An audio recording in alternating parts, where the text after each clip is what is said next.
Yang terhormat, Ibu DRA Wina Erwina MA PhD, yang kami hormati, Profesor Dr. Insinyur Haji Roni Kastaman MSIE, yang kami hormati, Dr. Irfan Ardiansyah STPNP, yang kami hormati, Ibu Yulianti SOSMIKOM, serta hadirin yang berbahagia. Assalamualaikum warahmatullahi wabarakatuh. Shalom, Om Swastiastu, Namo Buddhaya, salam kebajikan, salam sejahtera untuk kita semua. Segala puji bagi Tuhan Yang Maha Esa, karena berkat rahmatnya kita semua bisa hadir pada acara siang ini, yakni pada acara Knowledge Sharing Scholarly Communication, pengantar sistem informasi untuk penunjang agroindustri, Kamis 7 November 2024 yang diselenggarakan oleh Kandaga. Sebelum memulai acara, kita akan mendengarkan laporan panitia kepada Ibu Yulianti Esos MIKOM. Disilakan.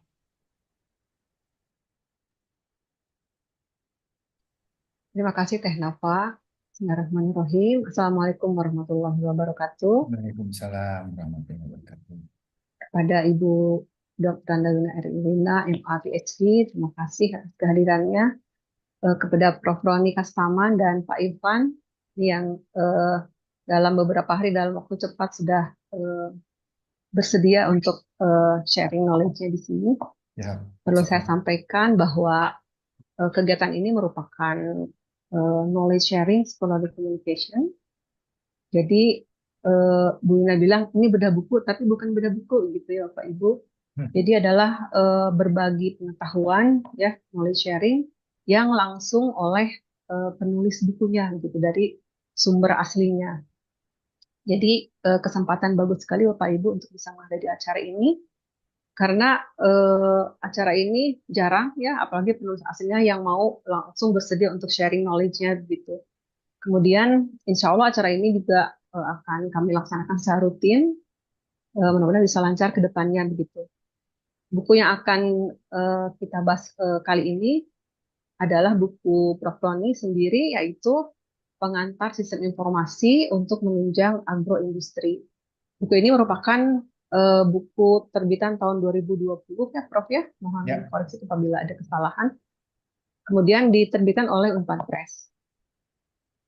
Nah, bersama Pak Roni ini ada Pak Irfan ya, Dr. Irfan Ardiansyah juga. Terima kasih atas kesediaannya untuk mendampingi di acara kita hari ini. Acara kita hari ini perlu saya sampaikan disebarkan ke berbagai jaringan di nasional. Jadi insya Allah ini sedang proses mungkin bertambah terus ininya apa namanya pesertanya begitu. Mungkin saya cukupkan sekian untuk laporan kegiatannya. Selamat mengikuti kegiatan. Semoga bermanfaat. Terima kasih, Teh Nafa. Assalamualaikum warahmatullahi wabarakatuh. Waalaikumsalam warahmatullahi wabarakatuh. Waalaikumsalam warahmatullahi wabarakatuh. Hatur nuhun Ibu atas laporan panitianya.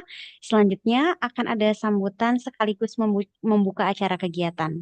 Kepada Ibu DRA Wina Erwina MA PhD, disilakan. Baik, terima kasih Teh Nafa. Bismillahirrahmanirrahim. Assalamualaikum warahmatullahi wabarakatuh. Salam selamat sejahtera, sampurasun. Semoga selalu dalam keadaan Amin, amin, amin, amin, amin, amin. sehat walafiat.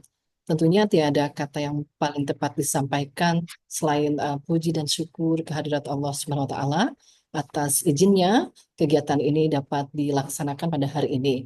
Bahwa kegiatan ini sebetulnya sudah cukup lama untuk apa namanya disiapkan dengan kami memilih dulu kira-kira siapa begitu ya yang bersedia dan alhamdulillah kita sudah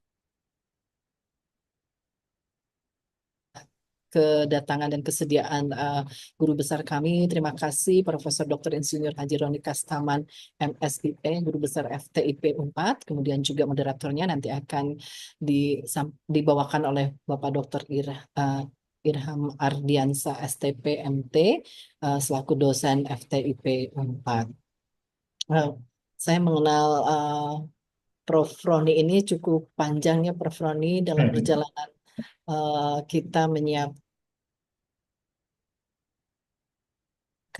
kesiapan tentang literasi informasi khususnya plagiarisme waktu itu ya ketika mulai-mulainya ramai di apa terjadi ya beberapa kasus. Alhamdulillah beliau sangat mendukung untuk penyiapan diri Universitas Pajajaran menghadapi segala uh, uh, detailnya mengenai plagiarisme ini. Dan alhamdulillah bisa ketemu lagi Prof pada kesempatan hari ini. Eh, Pada kesempatan beliau akan membagikan eh, pemikirannya yang sudah dibukukan melalui buku pengantar sistem informasi untuk penunjang agroindustri. Eh, ini topik yang menarik karena bicara sistem informasi di bidang agroindustri ini menjadi sesuatu yang penting di mana kita pada momen ini adalah abad informasi dan agroindustri terutama salah satu upaya untuk ketahanan pangan nasional. Tentunya ini sejalan dengan apa yang menjadi target pembangunan pemerintahan kita ke 5 tahun ke depan. Apa yang menjadi pemikiran beliau dalam tulisan ini nanti kita bisa simak sama-sama dipandu juga oleh moderator kita Bapak Dr. Irfan.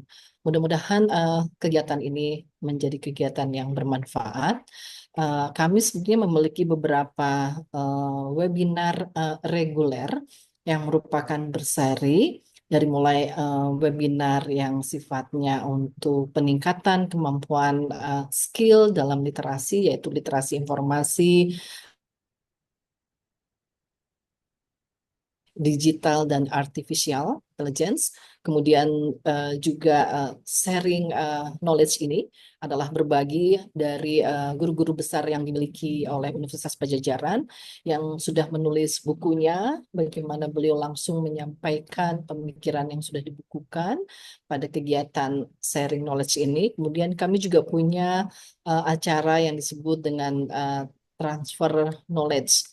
Transfer knowledge itu ada adalah membedah koleksi-koleksi atau manuskrip kami yang sudah cukup lama umurnya, di atas 50 tahun, berbagai bidang yang merupakan koleksi kami. Yang seri pertama sudah disampaikan oleh Prof. Nandang, membedah buku-buku untuk bidang pemerintahan, gitu. Dan cukup menarik karena yang dibedah tuh usianya sudah lebih dari 70 tahun, tetapi ternyata bisa melengkapi bahan-bahan perkuliahan. Dan dari kajian transfer knowledge ini juga ke depannya kita akan apa namanya, menggali dari manuskrip-manuskrip yang ada hubungannya dengan pengetahuan juga. Harapan kami semuanya bermanfaat untuk pengembangan keilmuan dan kemaslahatan bagi manusia ataupun individu atau masyarakat pada umumnya dari apa yang sudah dilakukan oleh ilmuwan-ilmuwan yang ada di Universitas Pajajaran. Semoga menjadi amal jariah dan ibadah yang terus mengalir manfaatnya bagi masyarakat umum. Dan di sini mulai terus mengisi ya dalam ruang yang tadi Bu Yuli juga sudah menyampaikan dan saya juga mengucapkan terima kasih pada panitia yang sudah menyiapkan diri karena kami ini hampir di minggu ini sudah ada 3 kegiatan berturut-turut nih Alhamdulillah Prof. Ini berjalan cukup menarik juga. Di minggu ini 2 hari yang lalu kita bicara mengenai manuskrip yang juga diikuti banyak peserta se-Jawa Barat atau nasional malah begitu ya, ada lebih dari 300 gitu. Alhamdulillah. Semoga terus menjadi bagian Universitas Pajajaran yang memberikan manfaat bagi sivitas akademika, khususnya bagi masyarakat umumnya.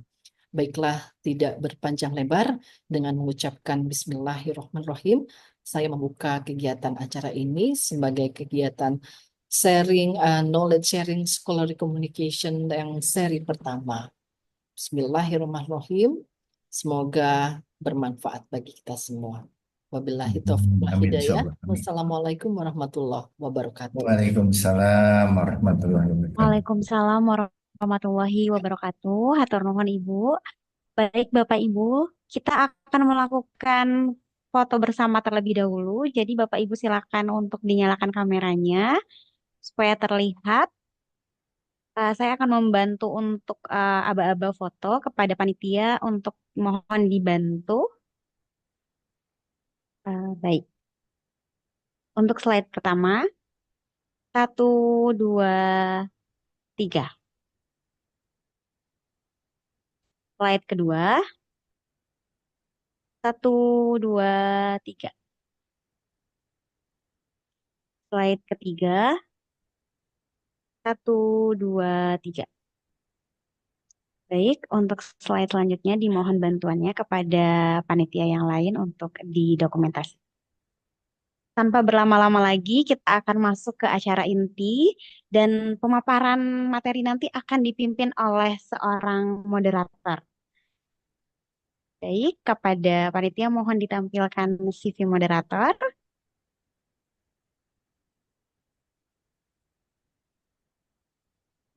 Baik, moderator kita pada siang hari ini merupakan lulusan S3 Program Studi Doktor Teknologi Agroindustri Fakultas Teknologi Industri Pertanian Unpad, lulus pada tahun 2023. Beliau juga merupakan lulusan S2 Program Studi Rekayasa Perangkat Lunak Sekolah Tinggi Elektro dan Informatika ITB di 2005. Beliau juga merupakan lulusan S1 Program Studi Teknik Pertanian Fakultas Pertanian Universitas Pajajaran tahun 2002. Beliau juga memiliki aktivitas ilmiah, pengabdian kepada masyarakat, dan penunjang profesi. Memiliki 8 publikasi internasional, 12 publikasi nasional, 7 buku referensi. Luar biasa sekali, langsung saja kita panggil. Ini dia Dr. Irfan Ardiansyah, STPMT. Silakan Bapak. Baik, terima kasih MC. Assalamualaikum warahmatullahi wabarakatuh. Waalaikumsalam warahmatullahi wabarakatuh. Oke, selamat siang Bapak, Ibu, dan rekan mahasiswa dan para stakeholder lain yang telah hadir pada acara Knowledge Sharing Scholarly Communication yang diselenggarakan oleh Pusat Pengelolaan Pengetahuan Universitas Pajajaran. Ya, perkenalkan, saya Irfan Ardiansyah.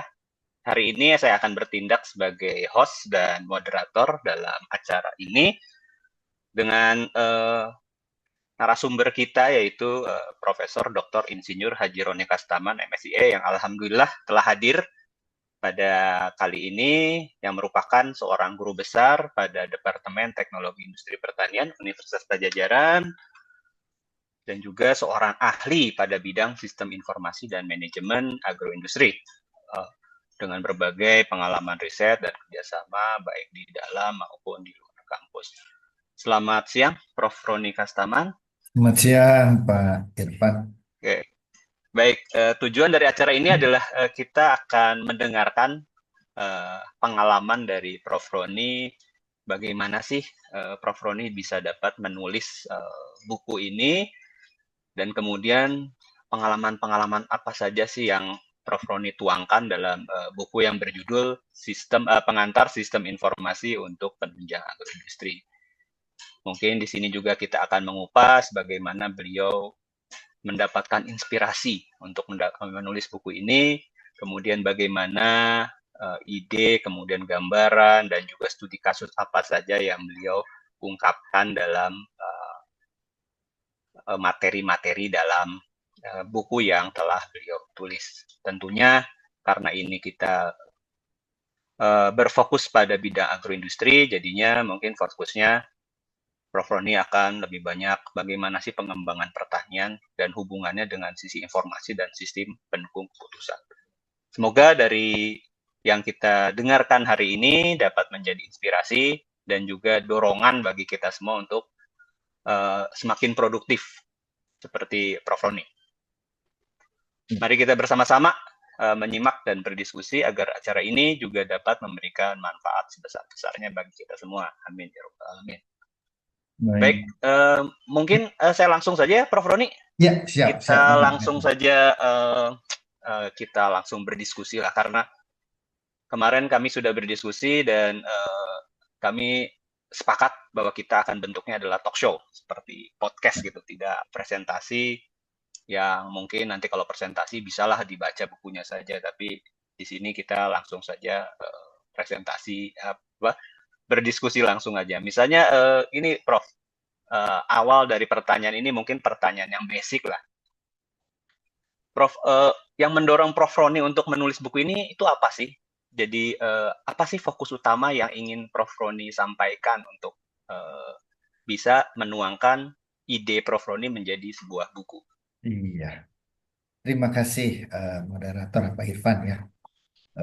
Yang menginspirasi saya sebetulnya dulu, ingat sekian tahun yang lalu ada sebuah buku Arswendo Atmowiloto dulu gitu ya. Dia menulis buku menulis itu gampang. Saya dulu tuh agak frustasi itu dengan catatan seperti itu ya. Menulis itu gampang. Saya kesal. Kok gampang gimana itu susah. Bikin buku tuh susah gitu. Lalu saya teringat waktu itu di eh, diskusi teman-teman di kampus juga, bahkan juga pernah dengar juga di masjid gitu ya, bahwa katanya kalau nulis buku itu, wah itu amalnya terus katanya, ngalir terus katanya gitu kan. Jadi dicoba aja, dicoba katanya. Akhirnya saya sering membaca, baca terus ada ide pada waktu diskusi dengan terutama mahasiswa ya di kampus, itu sumber atau literatur tentang sistem informasi terkait bidang agroindustri itu sangat sedikit sekali gitu ya. Sehingga paling tidak bisa menginspirasi bukan hanya mahasiswa tapi juga umum gitu ya, yang senang di bidang itu untuk praktisi apa saja. Lalu saya mencoba dengan merangkum dari beberapa literatur dan saya juga mencoba waktu itu dari mulai bab per bab gitu ya. Apalagi difasilitasi dulu Unpad memfasilitasi ada yang sampai sekarang juga masih gitu ya. Termasuk juga ada perannya Unpad Press gitu ya, mengenai ada setiap dosen tuh dapat hibah untuk buku, belajar membuat buku. Lalu saya memberanikan diri membuat itu dan saya kontrak ada istilahnya fakta integritasnya, tidak boleh ada ikut plagiat. Kemudian juga bukunya itu dibuat kurang lebih 1 tahun lah, buat buku itu 1 tahun dari beberapa sumber yang saya dapat. Lalu alhamdulillah di sini ada Rob Ajat juga yang menjadi mentor saya pada saat membuat buku gitu ya. Rob Ajat, saya bilang bagaimana kalau saya membuat buku nih? Kira-kira bagus nggak Pak? Karena saya baru pertama kali babak belur juga dulu. Waduh, ini harusnya begini, dicoret-coret. Akhirnya alhamdulillah. Oh benar kalau buku ajar begini, kalau buku referensi begini. Akhirnya saya dapat pembelajaran banyak. Dan dari waktu itu sebelum COVID kalau tidak salah ya waktu itu, saya mendapatkan pembelajaran banyak membuat buku itu bertentangan dengan dulu pikiran bahwa sulit membuat buku. Ternyata sejak saat itu Pak Irfan, saya produktif membuat buku. Sekarang di Unpad Press juga sudah mengantri nih, ada beberapa calon buku juga yang akan dipublish nih. Beberapa di antara buku juga ada beberapa teman ada di Unpad ya, ada yang dari kampus fakultas, ada juga dari fakultas yang lain gitu ya. Saya juga termasuk bekerja sama dengan teman-teman di komunitas literasi gitu ya, kadang-kadang seperti itu ya. Jadi dari mulai situ Pak Irfan, muncul ide demi ide karena kita sering membaca. Di kata kuncinya sih Pak Irfan, banyak membaca gitu ya. Karena kita senang membaca, lalu baca itu karena sekarang kan menulis itu tidak harus pakai kertas, ditulis di komputer, maka saya buat dokumentasinya taruh di komputer dan dari situ menjadi ide-ide Pak, menjadi ide-ide. Nah dari situ mulainya Pak, akhirnya saya gemar menulis buku. Sampai juga saya sampaikan nih Pak Irfan sebagai moderator ya, ke pimpinan di universitas, tolong juga nih buat dosen-dosen maupun mahasiswa yang juga sedang menulis, harus difasilitasi mereka itu bisa menulis banyak gitu ya. Kenapa yang difasilitasi itu adalah Scopus terus gitu ya. Ya kalau Scopus kan penelitiannya dipublish di jurnal, oke bagus. Tapi orang menulis buku itu tidak gampang gitu menuangkan itu. Butuh waktu dan butuh ide gitu ya. Oleh karena itu mudah-mudahan ini juga menjadi jalan pintas, apalagi nih Bu Wina dengan teman-teman di Direktorat Pengetahuan gitu ya, dari Kanaga ya, memfasilitasi ada sharing knowledge ini. Jadi bisa didengar juga oleh teman-teman gitu ya. Bagaimana membuat buku? Ayo sama-sama kita bikin buku dengan berbagai pihak ya bisa. Dan saya terus terang saja tidak khawatir untuk menulis buku karena dulu khawatir gimana kalau masuk isu plagiarisme. Dulu saya kerja sama bareng dengan Bu Wina tuh ada tadi juga cerita sedikit itu sampai sharing bagaimana cara menghindari plagiat. Akhirnya alhamdulillah sampai hari ini juga saya menjadi teman bagi teman-teman yang menulis buku, jurnal dan sebagainya mengenai apa hak cipta ya, yang istilahnya membuat karya ilmiah yang clear, yang sehat seperti apa. Alhamdulillah sih Pak Irfan, kira-kira seperti itu Pak ceritanya. Baik, Prof. Eh, Prof tadi sudah bilang bahwa idenya itu dapat saat berdiskusi, kemudian mendengarkan ada perbincangan di masjid seperti itu, kemudian melihat bahwa ya, sisi informasi agroindustri itu masih cukup jarang gitu. Ya, Nah, kalau proses penyusunan bukunya bagaimana? Kan tadi Prof bilang bahwa itu cukup jarang. Apakah ada tantangan saat menulisnya, Prof? Jadi ya, misalnya kan ada studi kasus yang perlu diangkat, apakah ini relevan atau tidak? Itu tantangannya itu seperti apa tuh, Prof? iya. Yang menjadi concern saya adalah karena tadi sudah disebutkan, sekarang itu era digital. Jadi mencari sumber buku itu kan tidak harus dari perpustakaan secara lahiriah, lihat gitu ya di lapangan, tapi bisa secara online. Jadi dari sana kita bisa buat intisarinya. Kalau misalnya bisa dari jurnal, bisa juga dari textbook gitu ya. Nah dari kata kunci itulah yang menjadi kompilasi. Kalau menurut digital itu kompilasinya apa Irfan? Ada kompilasinya lalu disimpan dulu. Secara digital disimpan dulu. Oleh karena itu pada saat awal pertama kali saya membuat buku, itu butuh waktu lama. Lebih dari 1 tahun. Kalau sekarang alhamdulillah ya kurang dari 1 semester bisa 2-3 bulan insya Allah bisa. Selama bahan bakunya secara digital banyak dan sekarang banyak sekali bertebaran di online gitu ya. Jadi itu Pak, kita mengumpulkan bahan kalau tadi kata Bu Ina itu orang manuskripnya gitu, dikumpulkan dulu, ada database-nya gitu. Jadi alhamdulillah sampai saat ini database itu saya kumpul dan kita bisa sharing juga dengan teman-teman di kampus. Gimana kalau ini nih, kalau saya buat gini kira-kira komentarnya apa? Sama seperti tadi saya katakan, di sini fungsinya reviewer atau editor lah gitu ya. Itu juga memberikan masukan pada kita. Pak Roni, bagusnya ini begini kan, Pak. Kalau ini begini judulnya. Oh, jadi kalau salah, dia obak-obak lagi, Pak, dirubah-rubah lagi. Tapi tidak apa-apa. Kan proses pembelajaran. Dari mulai belajar, belajar, belajar, praktis, praktis, praktis, akhirnya kita bisa. Dan saya yakin, yang mendengar pada hari ini, kalau dulu mungkin sepakat dengan saya, kalau bikin buku susah, sekarang insya Allah tidak akan susah. Saya sangat yakin. Sama seperti ini tadi Bu Wina pernah menyinggung sedikit plagiarisme. Saya dulu agak riskan juga takut kalau menulis. Tapi setelah dapat ilmunya, jadi tahu, oh bener nih.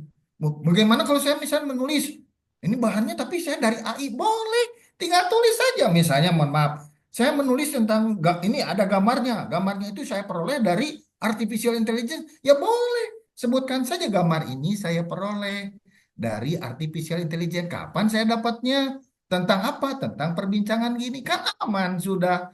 Yang penting kita menyebutkan sumbernya dari yang legal. Artinya bisa dipercaya untuk orang lain juga bisa meyakini, oh yang ditulis itu benar. Gitu Pak kira-kira. Oke, baik, Pak.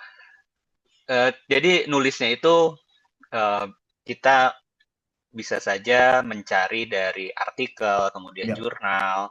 Tetapi ada nggak sih, Prof, kalau misalnya dari pengalaman pribadi gitu, apakah pengalaman pribadi Prof dalam melakukan riset atau proyek itu dituliskan juga di sini, Prof? Iya, betul Pak Irfan. Kadang gitu Pak, pengalaman pribadi kita tulis dalam catatan digital tadi ya, ditulis. Kadang-kadang foto Pak. Mungkin kalau Bapak Ibu pernah lihat atau di ininya di digitalnya mungkin buku yang saya buat. Kalau Pak Irfan mungkin bisa perlihatkan bukunya seperti apa gitu ya. Itu saya menulis tuh Pak, ada dari pengalaman pribadi. Oh ini bercerita tentang komputer, dalamnya komputer kayak apa, susahnya sebenarnya. Dikasih tahu gambarnya seperti ini, itu kan ada pengalaman pribadi. Terus kadang-kadang, oh saya belum pernah tahu nih tentang expert system, sistem pakar. Saya tanya ke orang yang berbicara tentang expert system. Tahu apa itu? Jadi dari pengalaman itu saya tuangkan lagi dalam tulisan itu. Ada kesulitannya, ada kemudahannya, lalu bagaimana memformulasikannya, termasuk juga kalau dari hasil penelitian, beberapa contoh saya masukkan. Kalau di buku saya ada. Misalnya contoh sistem pendukung keputusan. Saya menulis karena pada tahun 2000, tahun 92, kalau tidak salah, 92, saya menulis tentang decision support system. Itu berdasarkan saya pribadi, pengalaman saya pribadi, dipakai dari satu tulisan riset tentang perencanaan kegiatan di salah satu instansi pemerintah, lalu dibuatkan dengan menggunakan software ada yang namanya decision support system. Nah, itu dituangkan di dalam tulisan buku itu. Jadi sangat benar, Pak. Setiap pengalaman yang kita peroleh itu menjadikan juga pengalaman juga buat orang lain gitu, Pak. Nah, itulah sebabnya kenapa saya ngerti sekarang. Kenapa penelitian, menulis buku dan sebagainya itu merupakan bagian yang menjadi amal. Karena al ilmu nurun itu, Pak. Bukan ustaz nih saya, Pak. Tapi kira-kira kalau yang saya tangkap begitu. Karena kita menyumbangkan lagi orang lain itu adalah pengalaman kita yang bisa menjadi jalan juga buat orang lain. Maka itu menjadi manfaat, gitu, Pak. Jadi sangat betul, Pak Irfan. Berdasarkan pengalaman atau juga membaca tadi itu dijadikan sebagai modal untuk menuliskan di dalam bukunya. Kira-kira begitu Pak Irwan. Ya, terima kasih Prof atas penjelasannya. Jadi pengalaman ya tentunya pengalaman guru besar tentunya masih cukup banyak ya. Mungkin itu hanya sebagian kecil dari pengalaman Prof Roni yang baru dituangkan. Makanya tadi sudah akhirnya jadinya beberapa buku yang mungkin akan diterbitkan dan sudah terbit. Nah, Iya. dari buku ini yang diharapkan Prof Roni itu dampak apa sih yang ingin diberikan kepada masyarakat luas gitu sehingga nanti dampak ini menjadi proses kemajuan yang bisa mendukung kemajuan ketahanan pangan gitu, Prof. Ya, betul Pak. Paling tidak dari buku ini masyarakat itu bisa melihat bagaimana sih dasar-dasar mengenali tentang sistem informasi. Itu ada disebutkan. Informasi itu apa, data itu apa, contoh-contohnya ada gitu. Bahkan ada latihannya juga, ada soal-soalnya gitu ya di sana. Oh, nanti untuk ngecek sampai sejauh mana pemahaman seperti itu. Kemudian juga nanti manfaatnya tentu saja. Selain pengetahuan juga diharapkan kalau sering mempraktekkan itu menjadi keterampilan tertentu. Seperti saya itu mungkin Pak Irfan, saya kan bukan ahli komputer gitu ya saya. Kalau Pak Irfan masih mending pernah tadi ya kalau saya lihat dari CV pernah kuliah bidang informatika di komputer. Kalau saya sama sekali enggak, Pak. Tapi karena saya senang segala sesuatu kan kalau senang gitu Pak ya. Sama aja kalau pacaran kan gitu ya Pak ya. Kalau pacaran kalau kita senang kan pasti terus. Walaupun susah misalnya di Tasik dikejar juga kan gitu kasarnya gitu ya. Tapi karena kita senang baca lalu dipraktekkan, mohon maaf saja saya senang ke komputer itu bukan berarti bahwa saya ahli komputer, tapi karena saya membongkar di ruangan saya nih, di belakang saya, ini kebetulan di studio saya di rumah, gitu ya. Itu komputer ada lebih dari 4 tuh Pak. Itu tempat dibongkar-bongkar Pak. Kalau dulu waktu waktu pertama kali belajar senang membongkar, tidak bisa memasang. Gitu ya. Tapi karena dari pengalaman itu jadi tahu, oh kalau misalnya rusak harddisknya gimana cara perbaikinya. Oh kalau internetnya tidak jalan gimana cara? Nah, karena kan mencoba, Pak. Nah, buku itu bisa menjembatani, Pak. Oh, kalau begitu itu kalau dari mulai data menjadi informasi, dari informasi nanti menjadi pengetahuan, kalau dari pengetahuan itu dibuat menjadi expert system gimana? Oh, ada Pak, punya pengalaman Pak Irfan. Pada tahun 2005 yang lalu, saya penelitian tentang manggis. Manggis itu susahnya adalah manggis matang sama sama yang belum matang warnanya sama, Pak. Warnanya itu mirip ungu yang agak tua gitu ya. Tapi ternyata di penelitian itu kita tahu bahwa ternyata warna itu bisa dibedakan berdasarkan RGB gitu. RGB itu apa? Red, green, dan blue gitu ya. Ternyata warna yang kita lihat itu misalnya warna hijau-hijau saja. Black itu kalau bahasa Sundanya black gitu ya. Padahal kalau pakai RGB itu beda tuh. Poinnya berapa? Beda-beda itu. Nah dari situ lalu kita buat satu alat dengan menggunakan kamera bisa mengurai yang namanya red, green, dan blue dari satu warna. Warnanya tadi manggis. Jadi kalau misalnya warna manggis itu ini dicek dari pasar, cek ini sudah matang atau enggak Pak? Dicek, Nanti ketahuan ini sebetulnya udah lewat matang, dalamnya pasti busuk. Begitu dibuka, benar busuk gitu ya. Karena berdasarkan pengalaman penelitian itu. Jadi manfaatnya tentu saja buat apa pembaca buku ini bisa menjadi pengalaman pemirsa lah kalau sudah pengalaman yang sudah lalu bisa juga menjadi contoh untuk yang berikutnya. Mudah-mudahan sih harapannya begitu, Pak. Dan kalau itu sampai bisa terjadi seperti itu, ya mudah-mudahan Pak, al ilmu nurun itu ya. Jadi ilmu itu menjadi cahaya buat yang lain. Gitu kita Pak Ivan. Ya, terima kasih, Prof. Berikutnya lagi, Prof. Eh, kan ini kita membahas nih di pertanian, kemudian pakai sistem informasi gitu. Itu untuk apa gitu? Jadi nanti petani tuh, ya teh kernaon sih, aya komputer segala di Iya, petani, ya kan iya. bingung gitu. Nah, menurut Prof. Roni bisa nggak sih sistem informasi itu menjadi sebuah produk penting untuk pengembangan sektor agroindustri gitu, sehingga ada manfaat-manfaat bagi pelaku industri yang bergerak di sektor ini gitu, Prof. Iya. Sangat banyak Pak Irfan tadi yang di contoh manggis sudah saya beritahu ya. Di contoh manggis itu si petani tahu ini sudah matang atau enggak gitu ya matang. Yang lebih baru lagi kemarin ya, ini dari orang Vkom juga gitu ya, ada dari Vkom. Beliau itu ahli dari perpustakaan juga ada saya namanya Pak Priyana lah gitu ya. Pak Priyana senang tentang sekarang mendalami masalah pertanian coba Pak Irwan. Oleh pertanian, kalau beliau juga mengerti sedikit pengetahuan tentang sistem informasi, bagaimana memformulasikan kesenangannya di bidang pertanian tadi dengan sistem informasi. Saya kemarin beri contoh. Pak, kalau ingin tahu bagaimana cara nyetek, bagaimana cara membibitan, cara cloning, Bapak yang paling pertama kali itu adalah pasti buku ya. Lihat digitalita YouTube ya. Itu kan sistem informasi apa ya? Ada YouTube, sekarang. Paling gampang Pak, saya bilang paling gampang nih. Bapak tahu kan sekarang artificial intelligence, saya bilang itu. Artificial intelligence kalau baca di buku saya itu pada bagian dari AI itu kan expert system juga masuk di situ ya. Itu Bapak bisa baca, Pak. Misalnya begini, bagaimana caranya nyangkok tulis saja di artificial intelligence. Cara mencangkok begini, begini, begini. Yang penting yang pertama dia tahu dulu dasarnya. Oh ini ada di bagian ini nih, gitu ya. Diberitahu jalannya.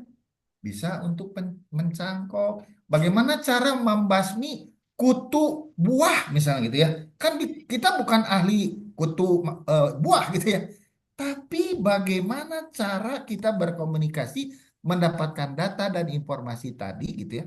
Dari dasar yang buku yang saya buat itu, maka masyarakat tuh ikut. Oh, ini saya harus tahu dulu ngerti apa informasinya apa, cara mendapatkannya seperti apa. Oh, bisa pakai DSS, bisa pakai expert system, bisa pakai juga merancang database, bisa pakai GPS ada kalau misalnya penelitian Pak Irfan pernah penelitian mengenai IoT gitu ya.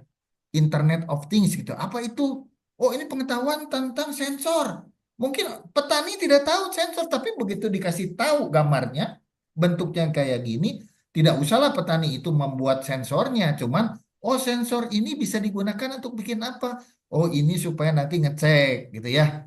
Nah, ini tanahnya itu subur atau tidak gitu ya.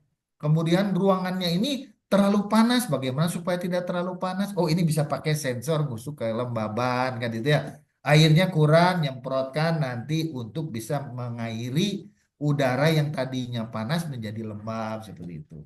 Jadi disitulah proses pembelajarannya muncul, Pak. Memang kalau dibaca dari awal sampai akhir, di samping di dalamnya ada untuk ya belajar juga namanya textbook ya, ada di dalamnya textbook. Tapi juga bisa membekali karena saya juga itu berdasarkan pengalaman pribadi, itu ada pengalaman-pengalaman yang muncul di dalamnya. Jadi kalau tadi pertanyaan, misalnya petani bisa sangat bisa Pak, bahkan lebih pintar Pak. Petani itu bisa lebih pintar. Betul Pak. Orang bikin apa yang mana telur asin, petani bisa telur asin karena mereka tahu mendatanya Pak. Kalau bikin telur asin ini gimana Pak? Oh, kalau baca itu kan ada data, mendata dulu. Oh, kalau dulu misalnya bisa 2-3 minggu, gimana caranya? Dia baca informasi dikumpulkan. Cara ngambil informasinya dari mana? Bisa tadi AI bisa, pakai YouTube bisa, pakai apa media sosial bisa. Akhirnya mereka jadi pinter. Sekarang yang nggak bisa juga Pak setelah kita nonton kan jadi pinter Pak. Hmm. Belum tahu memperbaiki komputer, tinggal dilihat aja di YouTube. Oh jadi tahu kan itu sistem informasi Pak gitu ya. Jadi bisa menjadi ilmu buat yang lain. Kira-kira begitu Pak. Iya, betul, Prof. Sekarang juga orang lebih mudah jadi jago ya, Prof, dengan Iya, menggunakan YouTube dan AI gitu. Jadi kita bisa nonton ya sekarang bongkar laptop atau bongkar handphone itu sudah bisa lebih mudah lah untuk orang-orang. Karena juga mereka lebih detail ya, Prof, untuk ya, betul, eh, memberikan apa informasinya gitu. Nah, betul. tetapi dari ini apakah ada tantangannya nggak, Prof, dalam mengimplementasikan sisi informasi tersebut? Jadi kalau di petani, apakah memiliki hambatan atau tantangan yang dapat menghambat mereka dalam mengimplementasikan ini di sektor pertanian itu, Prof? Iya, betul. Terutama kita lakukan di Indonesia gitu. Betul, betul Pak Irfan. Saya setuju gitu. Jadi ada kendala, betul Pak. Di kita itu kalau masalah teknologi informasi, kita tuh terkendala ke kecepatan daripada perubahan teknologi informasi, Pak. Ini saya pakai komputer di laptop saya di depan saya ini ya. Terus terang saja kalau terus ngikuti teknologi informasi lama-lama jadi frustasi. Karena teknologinya rubah terus, Pak. Begitu pakai, mohon maaf, ini komputer saya nih serinya berapa nih? Oh, ini prosesornya Intel, misalnya saya sebutkan namanya. Oh, Intelnya seri 8 atau seri 7 gitu ya. Wah, tidak bisa, Pak. Pakai Windows 11 nggak bisa. Kalau Windows-nya nggak bisa, nggak bisa dipakai juga. Kalau pakai internet, wah ini nggak bisa. Mohon maaf, ini tidak bisa dipakai untuk masuk ke katakanlah Firefox atau misalnya Chrome. Karena apa? Versinya harus yang lebih baru. Beri lagi. Kalau petani, Pak, susah, Pak. Pribadi, duitnya mahal gitu ya. Oleh karena itu, petani mau nggak mau harus gabung untuk teknologi ini dalam bentuk ada ya bukan konsorsium. Jadi kalau bukan ini juga bukan koperasi juga lah istilahnya ada grup lah kalau di medsos mah jadi kayak gabungan lah bareng-bareng gitu menggunakannya sama-sama gitu kalau enggak jadi rugi nanti Pak karena itu yang jadi kendala itu sudah menurut saya Pak. Jadi idenya adalah kita bikin server ya, Prof, yang di mana server itu bisa diakses oleh para petani sehingga petani juga tidak perlu menginvestasikan uangnya untuk beli perangkat informasi yang juga Ya, cukup jadinya betul. mahal ya Iya.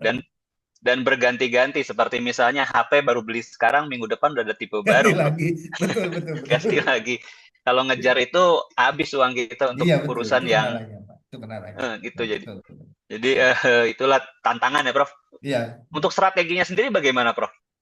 Untuk kalau ini kan sebetulnya menghilangkan tantangan ini. untuk yang teknologi atau untuk ininya Pak Ya, untuk teknologi itu untuk pengimplementasian sisi informasi, Prof. Bagaimana strateginya kalau untuk petani Kalau untuk petani sekarang idealnya? itu kan Kementerian Pertanian, Pak, sudah memberikan beberapa kemudahan, bahkan ada beberapa situs si petani itu bisa akses itu. Toolsnya dibuatnya oleh kementerian, toolsnya. Bahkan petani kan sekarang sudah bisa pakai HP, Pak. Kalau pakai HP, artinya dia bisa akses dengan smartphone-nya gitu ya. Bahkan ada juga ruang untuk medsosnya, Instagramnya bisa, YouTube-nya bisa, lalu juga ada TikTok-nya bisa. Mereka bisa akses.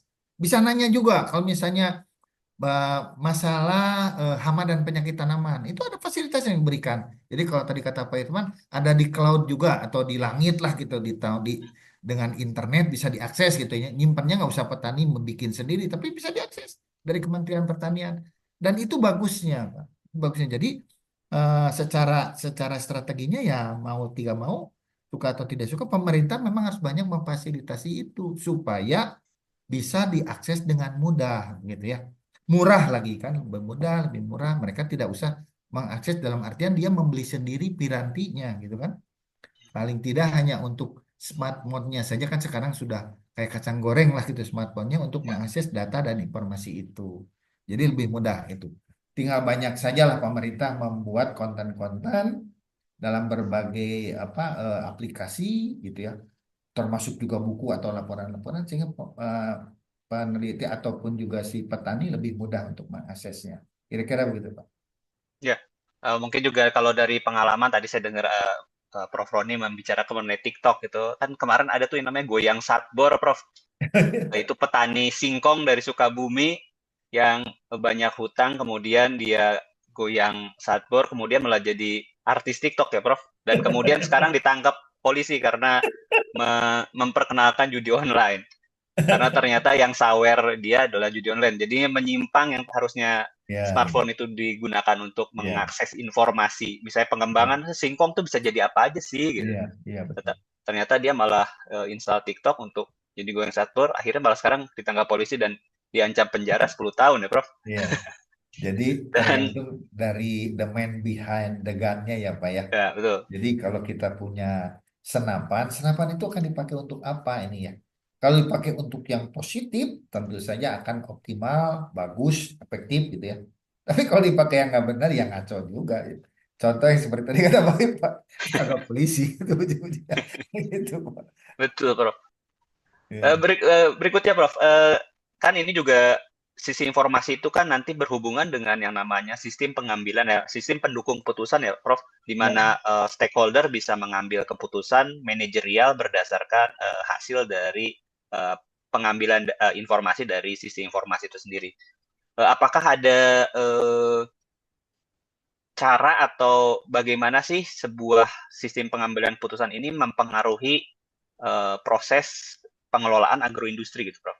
iya, betul.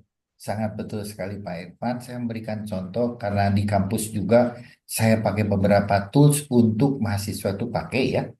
Untuk mereka juga bekal pada saat besok lusa mereka keluar dari kampus atau juga masyarakat kalau mau bisa gitu ya. Jadi sekarang itu mau tidak mau suka atau tidak suka Pak Irfan, kita itu kan disediakan teknologi yang ready to use gitu ya. Jadi karena ready to use, kita tinggal menggunakan itu tergantung dari kita akan pakai untuk apa nih. Contoh seperti ini, saya beri contoh kemarin bagaimana kita mengambil keputusan pakai Excel saja yang paling mudah tuh Excel Pak ya. Bagaimana tinggal cara membuatnya seperti apa? Kita buatkan. Yang paling penting itu adalah kata kunci dari semua, apapun yang kita bahas itu, kata kunci yang pertama adalah datanya, Pak. Oleh karena itu, kenapa data itu penting? Sumber semua pengetahuan itu adalah dari data, Pak. Mengapa pada saat heboh kemarin, data nasional Indonesia pada saat pemilu tuh gampang apa ya? Kenapa kok servernya ada di luar Indonesia? Contohnya, termasuk yang pertanian, saya gitu ya. Kalau data itu bocor keluar dari Indonesia, artinya orang dari luar Indonesia bisa mengakses karakteristik berdasarkan data yang ada nasional seperti apa dari orang Indonesia. Oh, senangnya orang Indonesia itu begini gitu ya. Profil Indonesia itu usianya yang banyak itu diproduktif sekian. Kalau dia membeli produk senangnya begitu. Makanya jangan heran kalau Bapak dan Ibu yang mendengarkan ini juga, kalau sehari-hari pakai HP, smartphone lah gitu ya. Padahal kita tidak pasang iklan, lalu terus aja setiap hari. Masuk di medsos, masuk di Instagram, masuk di Facebook, masuk juga di ada yang WhatsApp, semua iklan itu masuk. Boleh jadi salah satu di antaranya karena bocor data gitu.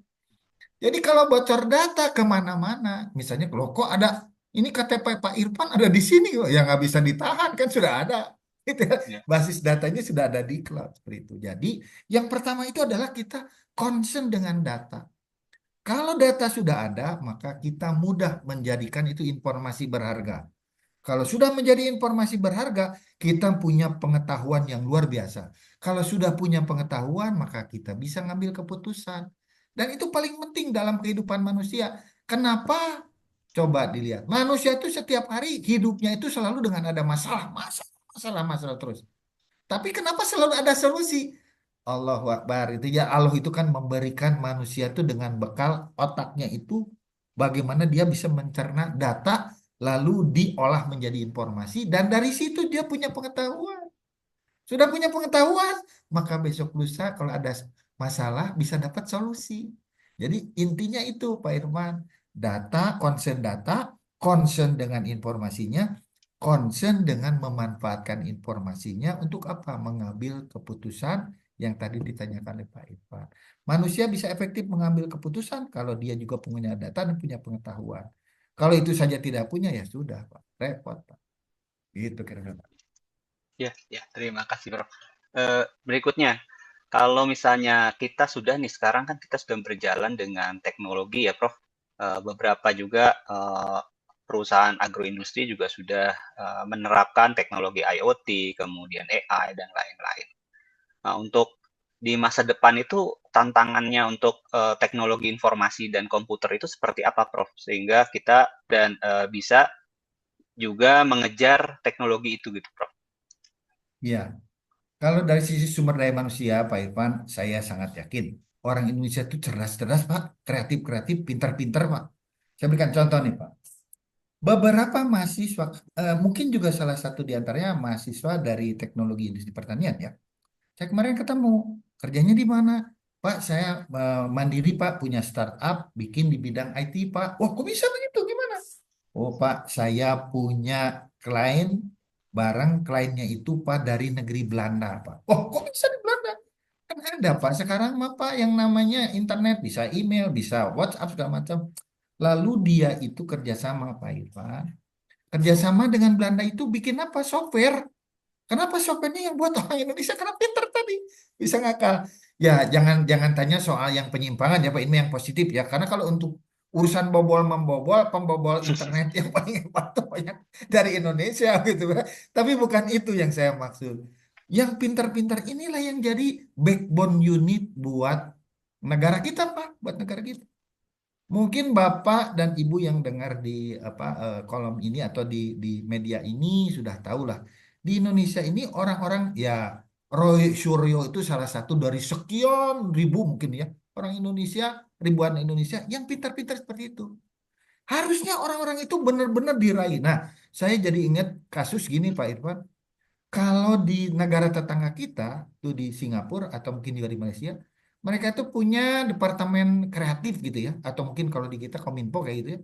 Orang-orang yang seperti itu tuh ya di barrier oleh negara. Orang ini sebagai aset, aset penting gitu ya.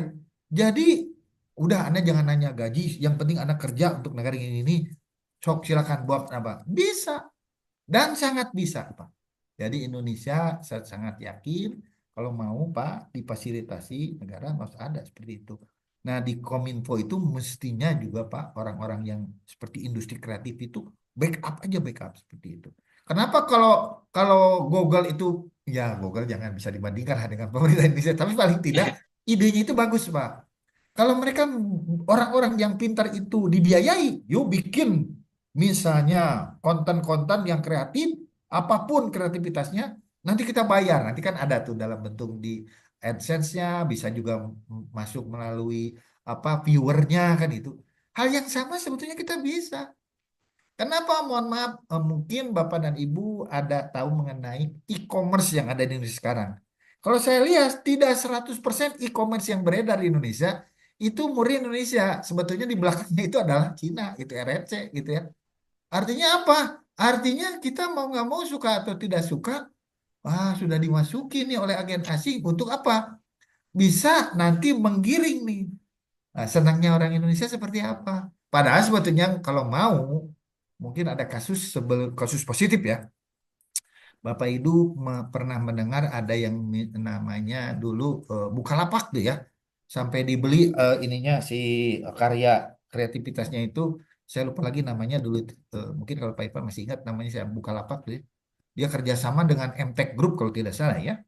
Dengan MTech Group akhirnya dia bikin makin lebar sekarang Bukalapaknya makin hebat kan gitu ya. Tapi kan di belakangnya akhirnya ya istilahnya dibeli juga sama Cina juga. Padahal sebenarnya kalau mau orang Indonesia bisa seperti model-modelnya TikTok itu kan RRC itu bisa membuat ya konten-konten seperti itu. Apakah orang Indonesia bisa? Sangat bisa, sangat bisa, sangat bisa. Saya kok yakin. Di sini kan ada juga apa tadi saya lihat ada Prof Ajat ya dari MIPA atau dari matematika mungkin tahu bisa dari MIPA itu yang apa mahasiswa-mahasiswa punya kreativitas untuk membuat tadi konten-konten atau juga aplikasi-aplikasi dan sangat bisa Pak, sangat bisa. Saya pernah juga berkomunikasi dengan teman di Artificial Intelligence yang dari MIPA Unpad. Itu dia bikin beberapa aplikasi dan ternyata bisa mengendalikan drone juga Pak. Drone-nya itu sampai bisa dalam satu ruangan, ruangan kecil, tapi antar drone itu tidak sampai bertabrakan, bisa gitu, Pak. Wah, ini hebat ini. Ini kan sebetulnya kalau dari luar negeri biayanya mahal tuh kalau gitu. Tapi karena yang dibuatnya dari orang Indonesia, maka biaya untuk riset dan juga aplikasinya bisa lebih mudah kalau untuk orang Indonesia kan di Indonesia karena dipakainya di Indonesia. Seperti begitulah kira-kira Pak ya, Pak. Baik, baik, Prof. Jadi jangka panjangnya seperti apa, Prof, nanti untuk agroindustri ini perkembangan ke sisi informasi? Ya, kalau untuk jangka panjangnya saya sangat yakin Pak Irfan. Kenapa? Beberapa infrastruktur yang sudah mulai juga pemerintah apa istilahnya investasikan untuk beberapa pelaku-pelaku. Kalau industri besar sih sudah banyak Pak ya. Kalau industri besar ini mah yang menengah bawah sudah mulai Pak. Sudah mulai saya melihat beberapa di antara pelaku. Contoh kalau di level desa kan sekarang melalui BUMDes ya, BUMDes ya Pak ya. BUMDes itu dia sudah menggunakan beberapa teknologi IT Pak, sudah menggunakan, dan beberapa di antara si pengelola BUMDes itu dia ngerti IT dan bisa membuat program. Saya juga heran, kok bisa juga di kursus di mana saya Pak tidak punya pengalaman mengenai kursus komputer, saya senang aja ngulik. Kalau soal ngulik mungkin Pak Irfan tahu ya, orang tidak pernah kursus otomotif tapi bisa servis motor mobil kan gitu ya. Apalagi sekarang ada YouTube seperti itu ya, sistem informasi. Jadi sangat mudah. Jadi ke depannya agroindustri sangat bisa Pak. Bukan hanya 10 tahun, saya yakin ke depan, prediksi saya ke depan, Indonesia paling tidak di Asia Tenggara, sekarang kan kita masih kalah sama Thailand dan sebagainya, tapi lambat laun akan menyusul mereka. Kenapa? Karena kita orangnya banyak, sumber daya alamnya juga banyak. Kalau ada the man behind the gun-nya atau orang yang bisa mengarahkan potensi itu sangat bisa. Ya mudah-mudahan aja pemerintah ke depan bisa betul-betul membackup orang-orang di berbagai sektor gitu ya untuk bisa seperti itu. Seperti kemarin saya penelitian tentang ini Pak Irfan, penelitian tentang bioplastik porang. Salah satu kebijakan industri dari Kementerian Perindustrian, porang itu iles-iles lah kalau bahasa Indonesianya. Ada dibikin tepung bentuknya ubi gitu ya, ubi porang gitu ya. Itu dibikin tepung, tepungnya itu bisa jadi glukomanal. Glukomanal itu dia bisa dipakai, seratnya bagus karena bisa diurai, kalau dibikin produk bisa dimakan Pak. Jadi ini terurai dalam perut si tepungnya. Misalnya kalau bikin bioplastik, plastik kalau konvensional kan kalau dibuang itu jadi limbah, Pak. Kalau pakai bioplastik dari pora, itu bisa bermanfaat karena bisa didaur ulang, artinya bisa terurai. Kalau dibuang sembarangan juga akan ada air, tergerus air, sudah terurai. Artinya bagi industri bermanfaat sekali. Bahkan saya pernah dengar seminar yang bicaranya adalah salah seorang guru besar dari Texas Austin ya, dari Amerika. Dia sampai bilang begini, kalau ada teknologi yang bisa menghilangkan plastik konvensional, maka saya bayar. Ah, sekarang sebenarnya sudah ada. Nanyanya ke temannya Pak Irfan itu di TIP, itu ya teknologi dari pertanian, bikin bioplastik Pak Irfan ada dan itu bisa. Jadi kalau tadi nanya Pak gimana? Oh sangat bisa. Jadi duit Pak seperti itu, sangat bisa Pak. Kira-kira gitu Pak. Insya Allah pasti Ya, dapat. ya dan juga sekarang juga internet juga sudah lebih cepat ya, Prof. Ya betul Dengan betul. penggunaan internet, kemudian juga pemerintah juga sudah mengizinkan masuknya Elon Musk dengan Starlink-nya, Ya betul. internet kecepatan tinggi menggunakan satelit, tapi satelitnya juga portable, ternyata kecil, hanya sebesar koper yang bisa dibawa-bawa gitu. Beberapa orang malah naruh itu di atas mobil karena jadinya tidak terputus. Itu juga potensi yang bisa kita gunakan karena kabel yang nggak mungkin masuk pertanian, Prof ya. Mungkin Ya ke betul. pelosok-pelosok kabel Ya tidak bisa, sehingga satelit bisa. memungkinkan, dan Bisa. juga Ya. sekarang harganya tidak mahal. Ya. Baik, ini pertanyaan saya terakhir, Prof, sebelum kita masuk ke diskusi dengan para audiens itu, Prof. Ya. Ini rencana ke depan, Prof. Apakah ada buku-buku lain yang akan melanjutkan materi mengenai penunjang agroindustri ini, atau sudah ada rencana atau sudah ada terbitan lain, Prof? Ya. Saya ada rencana beberapa di antaranya Pak yang akan dibuat buku ini. Salah satu di antara buku yang sedang saya susun itu adalah mengenai bagaimana kita mengambil keputusan di era VUCA yang unsur ketidakpastiannya tinggi itu ya. Nah, saya dengan teman-teman nanti akan buat buku itu. Lalu juga ada buku tentang manajemen mutu gitu ya.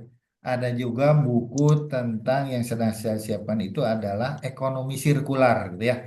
Bagaimana IT itu bisa berperan di dalam mensosialisasikan, menyebarluaskan informasi mengenai produk yang bisa menjadi potensi ekonomi yang berputar terus. Jadi nanti tidak ada yang namanya mubazir. selalu ada positif-positif. Nah, saya sedang susun itu. Mudah-mudahan dalam beberapa bulan ke depan draftnya itu sudah selesai dan nanti saya minta juga teman-teman dari berbagai kalangan termasuk juga fakultas. Jadi mungkin juga di sini ada Prof. Ajat, bisa juga teman-teman seperti Prof. Ajat atau dari yang lain juga dari fakultas lain bisa menjadi reviewer. Gitu-gitu Pak Irwan, bisa menjadi reviewer buku lagi yang saya buat gitu Pak. Kira-kira seperti itu Pak. Iya, baik Prof. Terima kasih atas insight-nya Prof. Eh, Kali ini mungkin saya akan lanjutkan dengan diskusi dengan audiens ya Prof.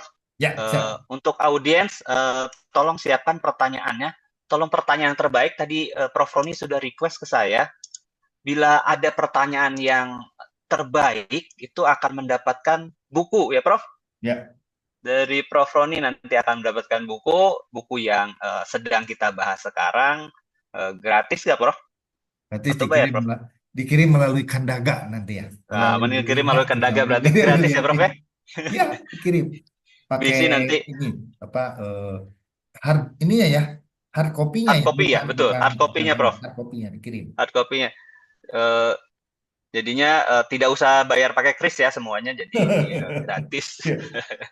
Jadinya nanti tolong siapkan pertanyaan terbaik.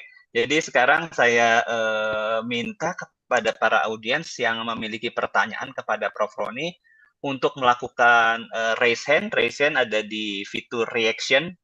Itu ada fitur raise hand. Silahkan Ada tuh Pak. memberikan raise hand. Nah, sudah ada yang raise hand. Pak Arif Risnendar, silahkan Ya, Pak. ya. Terima kasih Prof atas waktunya.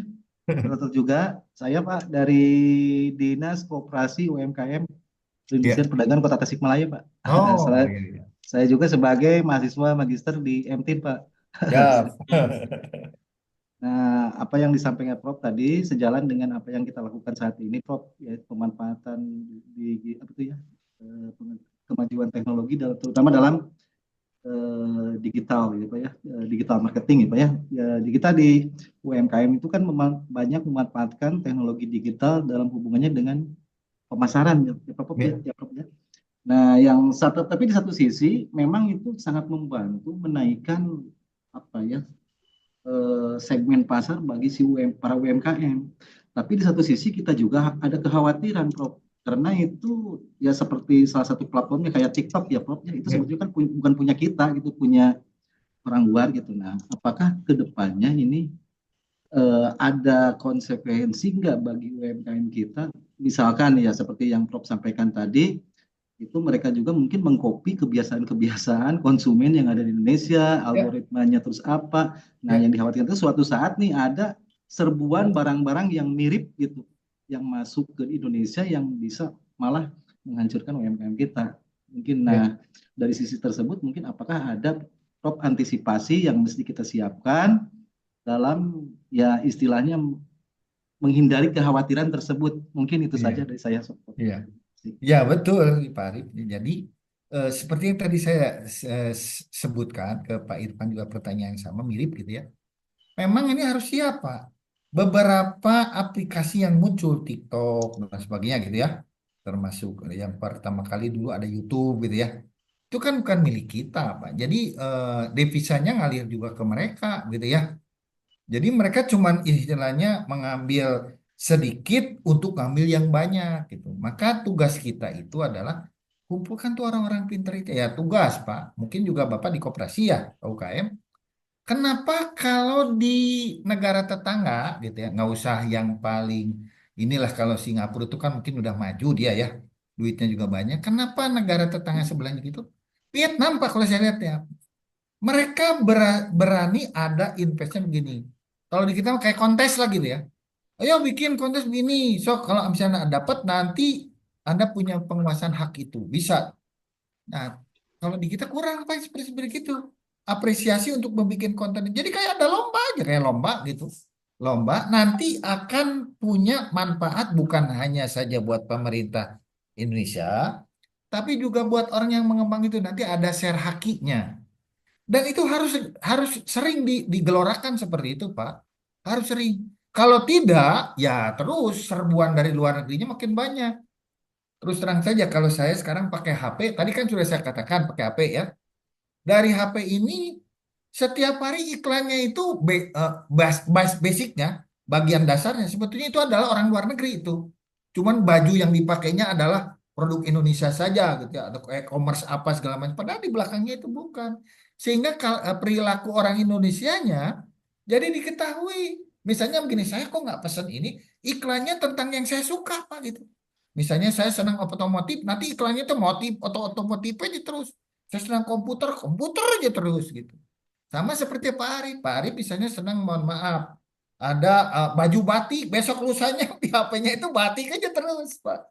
Karena mereka akan menggunakan juga metode AI untuk menjangkau apa kesukaan dari orang ini.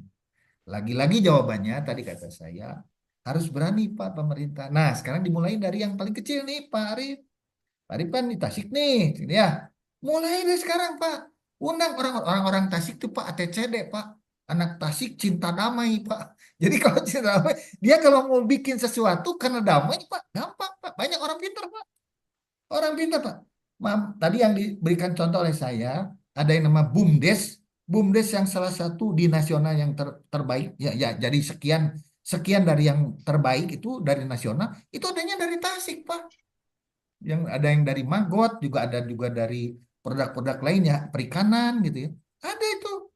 Lalu kenapa orang-orang itu kita bikin tuh kalau misalnya berbasicnya adalah IT, mau buat model kayak medsosnya ya dibuat. Kadang-kadang orang-orang kita tuh Pak buat satu karya kreatif, jeleknya orang kita tuh selalu dijajaleh gitu. Ah goreng cerah gitu ya kalau netizen di Indonesia itu kejam gitu ya. Jelek lagi. Padahal tidak disupport, harusnya disupport. Dan itu bisa. Jadi mulai dari yang terdekat nih Pak. Kalau di Tasik bikin seperti itu Pak. Di Tasik ada kontes atau mungkin tadi ada perlombaan lah gitu ya. Perlombaan membuat ini gitu ya. Nanti ada hadiah-hadiahnya menjanjikan gitu Pak. Ada hakinya kita bagi share gitu ya. Bisa, insya Allah bisa Pak. Kenapa kalau yang lain bisa? Kenapa kita nggak bisa Pak? Lagi-lagi karena orang Indonesia punya modal itu. Jadi harus dibuat Pak. Mulai dari sekarang Pak. Kalau enggak ya susah. Kalau cuma ngomong doang ya susah. Harus dipraktekkan nih Pak Arif. Pak Arif adalah corong nih karena di UKM. Dan itu sangat bisa. Sangat bisa. Insya Allah Pak. Sangat bisa Pak. Gitu. Kira-kira begitu Pak Arif. Bagaimana Pak Arif? Ada lagi yang perlu dilanjutkan diskusinya? Silakan. Memang betul Prof ya. Jadi kita harus didorong untuk lebih berani memulai dari sekarang mungkin Prof, ya. Sebetulnya Prof sekarang itu ya mungkin kalau saya memandang itu masih kurang apa ya, pemanfaatan riset yang ada di kita ya Prof, termasuk ya di Pemda-Pemda juga gitu. Ya. Nah kebetulan sekarang ada namanya Bapak Litbangda Prof, bidang Litbang dan pengembangan daerah.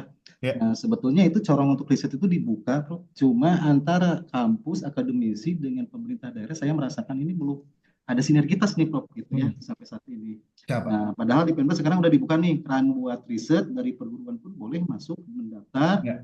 Nanti ada riset hibah daerah gitu istilahnya, Ya, Prof. betul. Ya. Nah, mungkin saya menyarankan, Prof, barangkali ada gimana ya, jembatan untuk menyatukan, mensinergiskan antara kampus Ya. yang banyak memiliki hasil-hasil penelitian dengan kami di daerah sebagai Pemda ya sebagai eksekutor gitu istilahnya. Betul.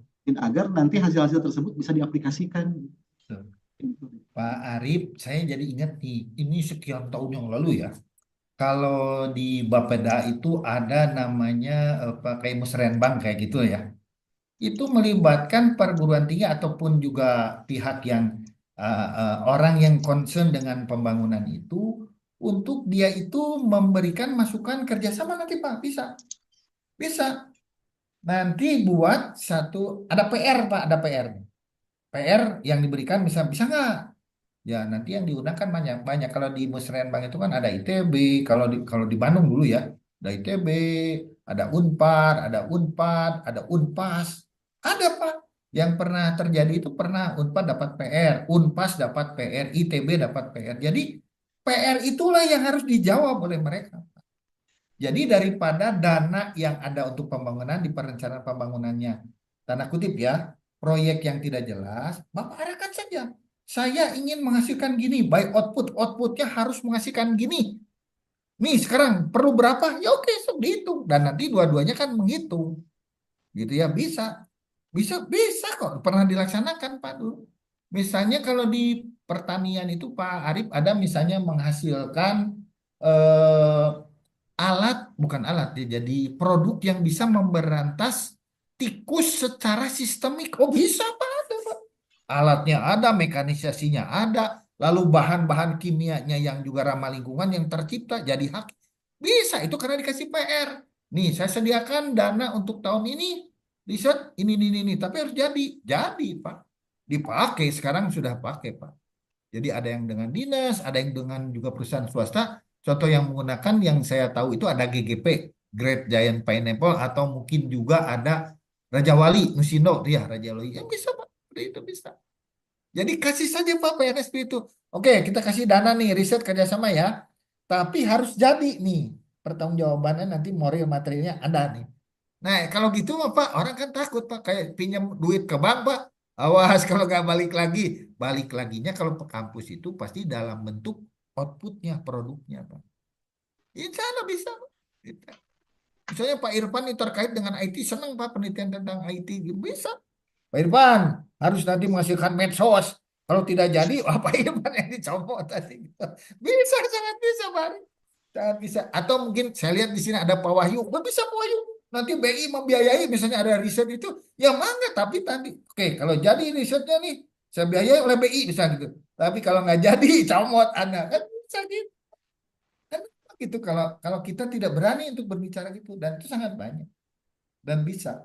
Dan saya dengar juga dari beberapa yang lain di sini juga ada juga Pak Adit ya dari BRIN juga. BRIN itu ada riset gitu Pak.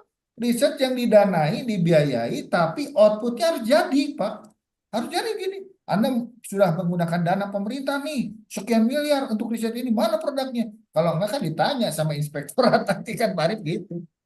Gitu ya. Bisa Pak Arif, saya yakin bisa. Saya yakin. Gitu. Mungkin harus ini dulu ya Prof ya, ada MOU dulu antara Nah, kampus silakan. dengan pemerintah. Kebetulan Silakan. dulu tuh sebetulnya Unpad pernah Pak ada kerjasama dengan Pemkot, tapi sudah MOU-nya sudah berakhir. Nah, saya mendorong Unpad itu memperpanjang MOU tersebut Pak. Jadi Ya. situlah mungkin kita bisa PKS ke bawahnya gitu yang diharapkan. Oke, insya Allah Pak nanti di dalam rubrik khusus kita bisa ada pertemuan diskusi gitu ya, diskusi solutif lah gitu ya antara Unpad dengan Pemda-Pemda. Mangga silakan nanti kita bisa bisa dicatat nih Pak Irfan misalnya gitu yang ahli IT segala macam bisa jadi semacam forum diskusi tidak harus selalu di Musrembang ya Pak, ada juga di kita di Pemdanya, bisa juga di kampus, bisa seperti itu. Kira-kira begitu, Pak.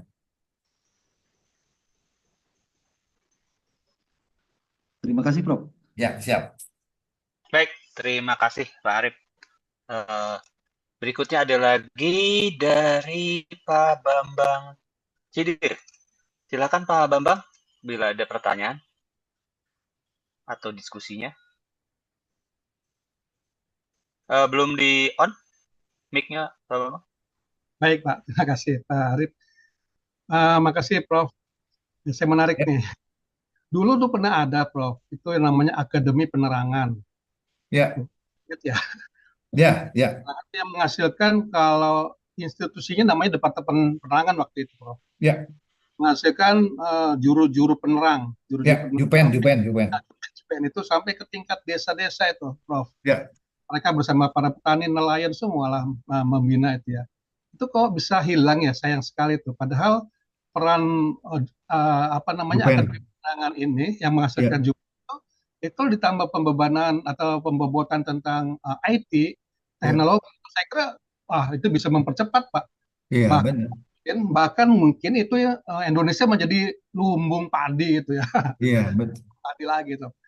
Nah, kira-kira menurut Profesor gimana nih? Apakah sebelumnya ada lembaganya sekarang masih ada namanya Kominfo, Kementerian Kominfo, tetapi nggak tahu nih bagaimana pertimbangan Prof, apakah akademi atau perguruan tinggi yang seperti itu masih bisa dihidupkan kembali Prof?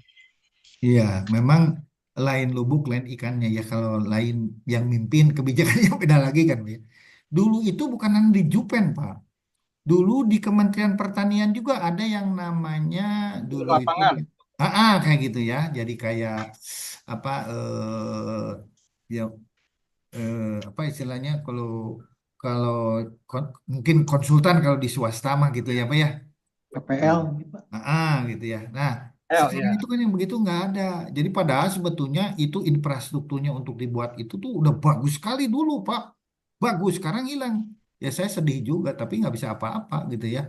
Nah, kecuali sekarang, ya karena memang kebijakannya berubah. Kalau mau, Pak, kalau mau. Sebetulnya di satu sisi orang-orang pintar itu di berbagai perguruan tinggi, bukan hanya Unpad saja gitu ya.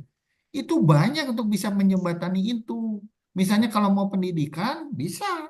Nah, kalau tidak salah tangkap saya di universitas sekarang itu kan ada yang namanya pendidikannya tidak harus selalu formal dalam bentuk S1, S2, S3, Pak.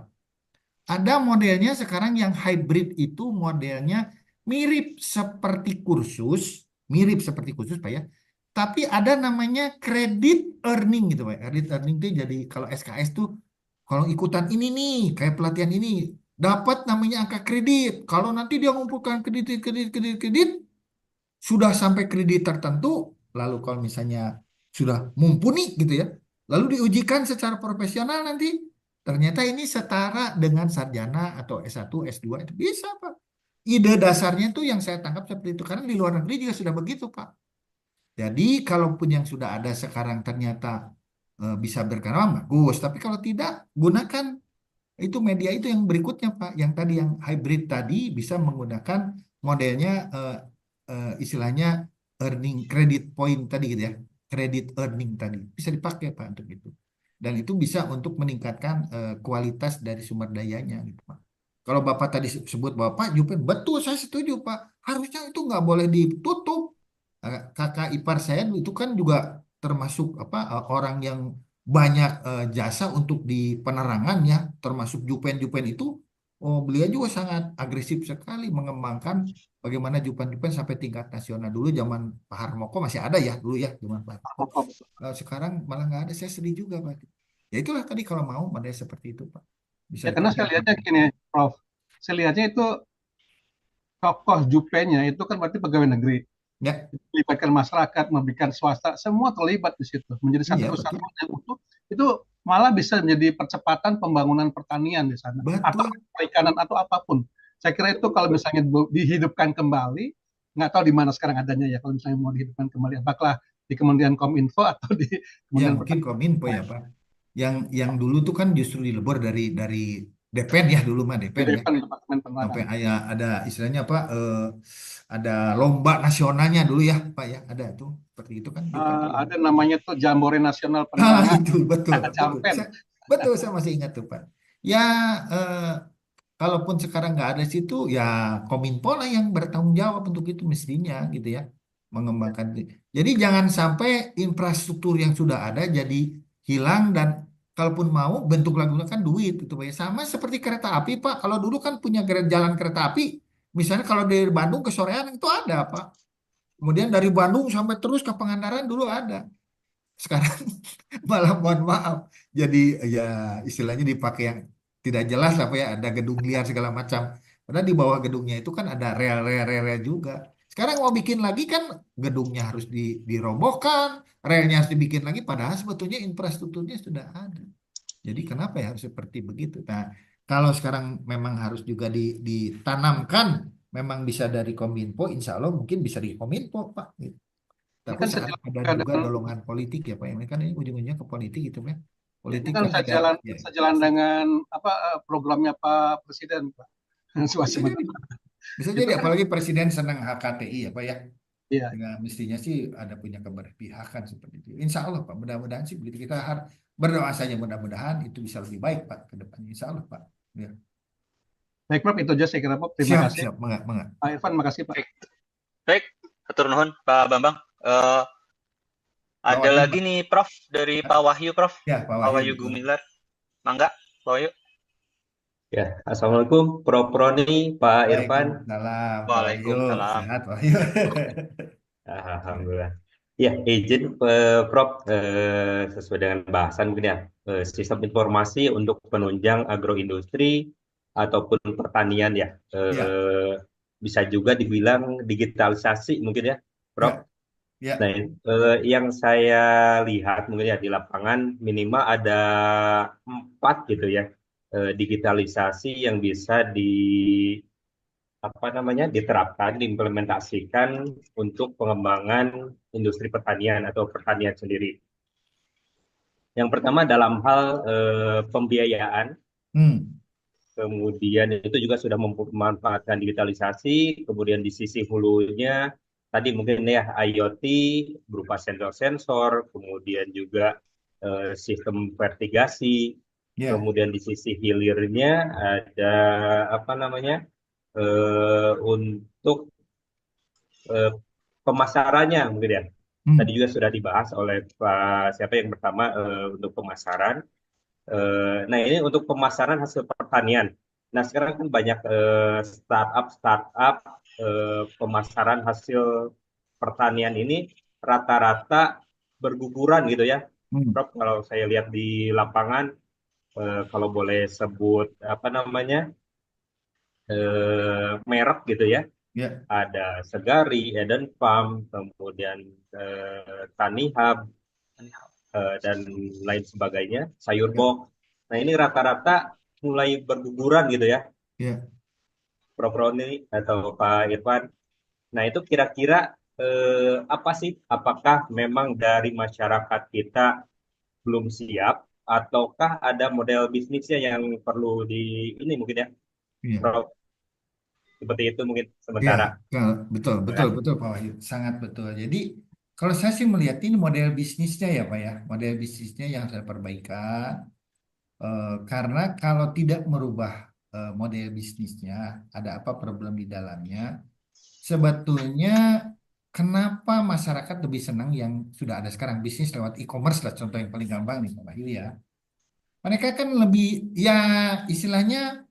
eh, Tak kenal maka kata sayang ya Pak ya. Jadi kalau mereka mereka udah mengetahui karakteristiknya model bisnisnya seperti itu, ya kita aja karena sekarang lebih senangnya kalau membeli produk itu dengan e-commerce gitu kan. Kenapa? Karena mereka tahu makhluknya seperti apa, mudahnya seperti apa, prosesnya seperti apa. Nah, kalau misalnya yang tani hub, saya yakin di model bisnis itu, kalau menurut saya sih branding ya Pak ya. Jadi ada branding gitu ya. Brandingnya itu sendiri yang nanti akan menjadi karakter daripada model bisnisnya. Jadi saya tetap mencermati bahwa yang sudah dibuat itu Pak Wahyu, kita itu bukan tidak bagus-bagus, cuman tadi tak kenal maka kata sayangnya itu masih kurang nih. Mengenalkan karakteristik kepada masyarakat kan itu sudah gampang Pak, itu bagian dari marketing kan ya. Itu tidak mudah Pak. Jadi kalau itu kita perbaiki di model bisnisnya diperbaiki, jangan dihancurkan, tapi kita perbaiki saja Pak. Itu insya Allah bisa Pak. Insya Allah masih bisa dikelola dengan baik. Karena kalau kita bisa memperbaiki model bisnisnya dan dia itu istilahnya eh, kalau dalam komputer itu user friendly lah gitu Pak ya, ramah di mata si konsumen pelanggan kan lebih mudah juga. Memang betul Pak, kalau membuat dari startupnya itu tidak mudah dan juga biayanya cukup besar juga seperti itu dan kalau itu korporasinya ya komo perorangan lah gitu itu susah kalau untuk membuat seperti itu ya. Tapi percayalah Pak Wahyu ya beberapa mahasiswa juga di Unpad ada di TB ada juga memulai dari yang paling sederhana sekarang menjadi besar baru gitu ya. Sama seperti kalau model model bisnis yang pertama dulu mengenai bisnis kosmetik Pak ya, kosmetik itu. Mungkin Bapak tahu di kasusnya Wardah gitu ya. Dari mulai kecil kan sekarang sudah besar sekali bisnisnya tiap bulan berapa gitu ya omsetnya. Itu karena tadinya orang yang tidak kenal, tahu tuh akhirnya kan sudah tahu model bisnisnya, mereka bisa maju dan berkembang. Saya kira nanti bisa bahan menjadi kajian apa mendalam ini Pak Wahyu ya di kalangan teman-teman mahasiswa juga di kampus. Jadi topik menarik ini untuk melihat, mencermati apa yang terjadi sehingga bisa maju berkembang di masa yang akan datang. Kira-kira begitu Pak Wahyu.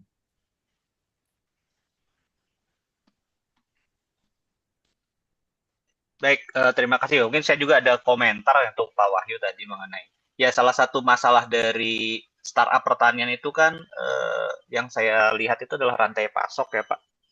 Jadi rantai pasoknya mereka yang tidak bisa continue gitu. Karena kan ada beberapa produk pertanian yang spesifik di tempat tertentu dan tidak ada di tempat lain gitu.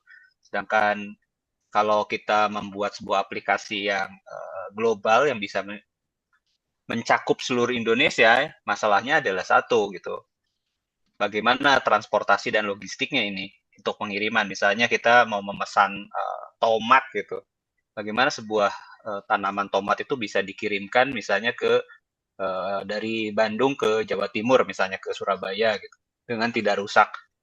Dan itu kan butuh cepat karena ini adalah raw material yang mudah rusak gitu. Kecuali kalau memang sudah diolah yang memberikan waktu untuk rusak yang lebih lama. Jadi kalau saya sih berkomentar bahwa salah satunya adalah permasalahannya di rantai pasok logistik dan transportasinya. Oke, saya lihat sudah ada beberapa orang lagi yang sudah mengacungkan tangan nih, Prof. Ya, Aduh saya tidak tahu nih siapa duluan tadi yang ngacung nih. Coba saya ambil dulu dari Pak Sudrajat ya. Prof Maka Pak Ajat, benar, Sudrajat Prof untuk Ajat, ya. Baik, terima kasih Pak Irfan. Selamat Prof Roni. Siap. Ya. Mudah-mudahan suara saya kedengaran jelas. Terdengar, Pak. terdengar Pak. Oke, baik, terima kasih. Assalamualaikum warahmatullahi wabarakatuh. Waalaikumsalam Ya, warahmatullahi sudah setelah menyimak apa yang disampaikan oleh Prof Roni, kemudian dengan Pak Irfan yang cukup menarik ya, dan ini juga memberikan satu wawasan dan inovasi untuk ke depannya ya. Juga dari para penanya tadi. Nah, ini mungkin untuk AI ini mungkin saya tambahkan ya, jadi dalam industri seperti yang dikembangkan tadi di industri pertanian, mungkin yang perlu dikembangkan lagi nanti ini adalah khusus mungkin ada buku itu bisa dilanjutkan untuk yang green product ya. Oh, green Untuk yang green product. product ini mungkin yang perlu kita kembangkan. Dan seperti yang dikembangkan di BSF ya, Ini kegedean ntar. di Bening Saguling Foundation itu Ikut Zoom. mereka mengembangkan green product ya, dan itu cukup bagus ya. Dan ini juga kemarin saya sarankan, kemarin ada kepala dinas KLH dari provinsi, kemudian dari DPLH-nya, dari KBB juga saya sarankan ini harus dikembangkan, saya bilang nih dengan teknologi AI ya, terutama yang kembangkan untuk BSF itu ya, Bening Saguling Foundation itu ya. Nah, jadi dengan apa yang disampaikan oleh Prof Roni dalam buku itu cukup bagus ya. Kemudian saya ikut mereview dan ini perlu dikembangkan ya, karena yang dalam buku itu kemarin baru contoh-contoh ya yang sifatnya general. Nah, ini mungkin perlu dikembangkan lagi yang lebih spesifik ke dalam teknis ya, penggunaan IT-nya itu yang perlu dikembangkan ya. Dan ini mungkin bisa dibuat nanti buku seri yang keduanya, lanjutannya ya, mungkin dengan Pak Irfan ini ya yang tadi saya lihat memahami tentang IT-nya, tentang AI-nya gitu. Nah, kemudian juga yang kami lakukan di MIPA ini kerjasama dengan LAPAN ya. Sekarang udah masuk BRIN ya, begitu masih dalam LAPAN itu mengedukasi nelayan ya. Karena waktu itu nelayan itu pergi ke laut untuk mencari ikan. Nah, dengan konsep IT ini ya kami kembangkan bahwa nelayan pergi ke laut itu bukan mencari ikan, ya, tetapi mengambil ikan. Jadi dengan konsep IT ini bisa dipantau ikan ini ada di mana ya. Nah, jadi si nelayan itu tinggal pergi ke lokasi tersebut ya pada koordinat berapa. Nah, dia langsung mengambil ikan dari situ. Nah, ini salah satu penggunaan dari IT. Ini sudah sampaikan juga di Perikanan Kelautan, tapi alhamdulillah ya tidak dapat respon ya. Itu satu. Kemudian juga IT dengan pembudidayaan tambak udang ya. Yang kebetulan saya ikuti situ ada di UK ya. Di UK, tapi bukan United Kingdom. Tapi Ujung Kulon. Ujung Kulon itu lumayan cukup besar ya. Jadi kalau pas panen itu dalam satu lokasi ya di atas dan 8 sampai 11 M ya kalau satu kali panen. Nah, sudah sampaikan ya, saya mengajak ke beberapa tim tapi alhamdulillah belum ada respon, dan saya di sana merencanakan membuat laboratorium pengembangan tambak udang di sana. Hanya tinggal mencari dukungan siapa yang mau kontribusi di situ. Nah, jadi ini konsep-konsep IT ya. Dan yang bekerja di sana orang-orang eh, dari universitas, ya, jadi anak-anak muda itu yang bergerak di sana. Nah, ini menggunakan dengan konsep IT. Dan seperti tadi disampaikan, Vietnam itu cukup berkembang. Kenapa? Karena Vietnam ini ya mengembangkan teknologi itu dengan mengirim anak-anak muda pergi studi. Nah, studinya tuh tidak langsung ke komputernya, tidak langsung ke informatiknya, tetapi mereka mending studi ke matematik ya. Jadi mereka mengirimkan tuh matematik karena semua konsep dasar di situ ada matematik. Setelah itu baru mereka mengembangkan ke IT-nya. Nah, kalau di kita kan ya mungkin di Fakultas Proper ini juga sama, yang ngajar matematik ya dosen dari FTIP-nya kan. Padahal itu basic-basicnya tuh ya, ada basic science di kita Iya, berkembang, iya, iya. tapi ditutup ya. Iya. Sangat disayangkan. Coba kalau kita lihat Vietnam, matematik itu dia merupakan utama. Apalagi di Eropa Timur ya, matematik itu. Karena leadernya. Contoh seperti untuk pengaman IT sidik jarinya itu, sidik jari itu dari matematik. Iya. Masuk ke IT sekarang. Nah, di mana dikembangkannya itu adalah melalui pemodelan dari sidik jari. Ya. Dari sidik jari. Nah, itu diterapkan sekarang di IT. Nah, mungkin nanti juga itu perlu dikembangkan, ya, misalnya di FTIP nanti untuk memahami tentang masalah-masalah itu mungkin di basic ya, di basicnya perlu ditekankan itu dalam kajian dengan mathematical modelingnya itu ya, Iya. mathematical modelingnya. Ya, saat ini saya sudah ini ya dalam zamannya Prof. Engkus, Warik 1, PR1 ya, tapi itu alhamdulillah belum tembus ya. Saya bersyukur, tapi saya mengembangkan di tempat lain. Iya. Seperti di UKM, ya di UMT, di Universitas Sultan Jain Abidin itu saya kembangkan. Dan yang sedang saya kembangkan itu adalah dalam transportasi online ya. Nah, itu mungkin nanti implementasi dari buku yang dibuat oleh Perproni ini untuk buku lanjutannya itu Ya. kita kembangkan ya mungkin bisa bersama-sama ke arah implementasi yang lebih real, Ya.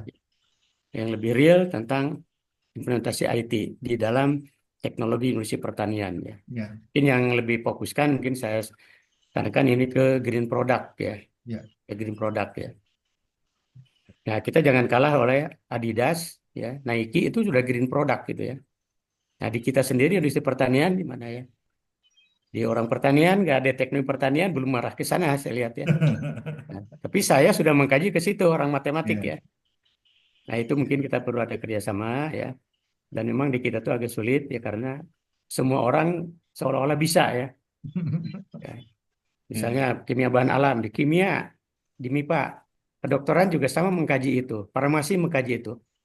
Padahal yang saya harapkan itu dengan sistem IT ini, misalnya di MIPA kajian bahan alam, manfaat untuk obat, orang kedokteran ini buat obat apa, farmasi memproduksi obatnya, kaitan dengan jejaringnya itu fakultas ekonomi mengkaji masalah kosnya, Ya. masalah produksinya, kemudian FISIP masalah dengan politiknya, hukum, Iya. masalah perizinan, BPOM dan sebagainya. Kalau itu jalan, saya pikir luar biasa nih Unpad ini ya. Seperti ITB ya. ITB runtun tuh. Teknik industri, produksi mesin, orang mesin. Nanti akhirnya di LAPI ya. Nah, itu cukup bagus ya. Itu jadi mungkin ya itu pertanyaannya perlu dikembangkan mungkin ya khususnya nanti untuk IT untuk green product di teknologi industri pertanian. Termasuk yang sertifikat halal, Pak. Iya, Di benar. MIPA ada, nah itu tinggal dikembangkan aja satu ya. Ya artinya di MIPA sudah ada, sudah ISO. Di fakultas lain mungkin tidak perlu tinggal gabung ke situ. Insya Allah itu Unpad semakin besar kalau kita punya prinsip itu. Nah mungkin yang mudah-mudahan ya Pak Irfan nanti bisa Amin. di Iya. founder atau leadernya ke arah situ Pak. Saya pikir itu Jadilah mungkin, ini mohon maaf, Prof agak Ajat lama. bikin Terima kasih. buku volume kedua ya, Assalamualaikum Pak. warahmatullahi wabarakatuh. Waalaikumsalam. Waalaikumsalam warahmatullahi wabarakatuh. Baik, Bagus terima nih. kasih Prof. Ajat atas insight-nya. Dicatat nih, Prof. Pak Irfan yang tadi idenya volume kedua, Pak, bikin aplikasinya, bikin volume Tantangan kedua. Baik. Ya, bagus, Prof. Bagus. Oke, Terima baik kasih. karena ada batasan waktu ya Bapak Ibu, Ya, ada oke. satu penanya lagi, Prof. Setelah Ya, itu nanti kita terakhir, ya. akhiri. Ya. Ya, dari Ibu Krisna, silakan Ibu Krisna, sudah raise hand. Bapak mungkin. Bapak ini Bu. Krisna. Oh, Bapak Krisna. Maaf. Suara saya aman? Nggak apa-apa, Pak. Ya, Oke. Oke. Siap. Sebelumnya terima kasih banyak. Mungkin saya ingin bertanya ke Prof. Roni dan juga Pak Irfan ya terkait Ya. tadi sistem informasi di agro industri. Mungkin sebelum ke sana saya ingin bertanya dulu Pak terkait mungkin beberapa berita ya saya dengar akhir-akhir ini mungkin ada topik berita yang dikabarkan jumlah petani itu menipis dan mungkin 10 tahun ke depan petani juga makin berkurang gitu dan beberapa tahun ini katanya petani itu ada 70% gitu.